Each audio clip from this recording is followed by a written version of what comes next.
Today, gagawa tayo ng biko. Ang una nating gagawin ay ang ating latik. Sa isang kawali, maglagay tayo ng 2 cups ng kakanggata or coconut cream. Ito yung unang piga. So ayan, namuo lang siya kasi galing siya ng ref. Pakukuluan lang natin ito hanggang lumabas ang latik.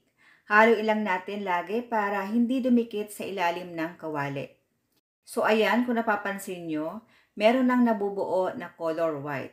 Yan na yung latik. Itutuloy lang natin ang pagluluto hanggang maging golden brown ang ating latik. Once na ganito na ang color ng ating latik, pwede na nating ahunin. Sasalain lang natin para mahiwalay yung oil. Then, set aside. Sa isang rice cooker pot naman, maglagay tayo ng 3 cups ng malagkit. Uhugasan natin ito ng 3 beses. After natin mahugasan, maglagay tayo ng kaunting tubig. 1/4 inch lang mula sa bigas. Then, isa lang natin sa rice cooker hanggang maluto. After maluto, haluin natin para hindi tayo mahirapan magsalin mamaya. Then, set aside. Ito naman yung dahon ng saging na isasapin natin sa ating pagsasalina ng ating biko. Kailangan luto siya para hindi siya mapunit. Sa isang kawali, maglagay tayo ng 3 cups ng gata na frozen siya kaya namumuo. Hahaluin natin ito hanggang kumulo. Once na kumukulo na ang gata, maglagay tayo ng 1 1/2 cup ng asukal. Kung gusto nyo ng mas dark yung color ng inyong biko, dark brown na sugar ang inyong gamitin.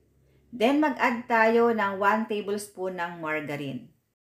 Pwede rin kayo maglagay dito ng vanilla or pandan.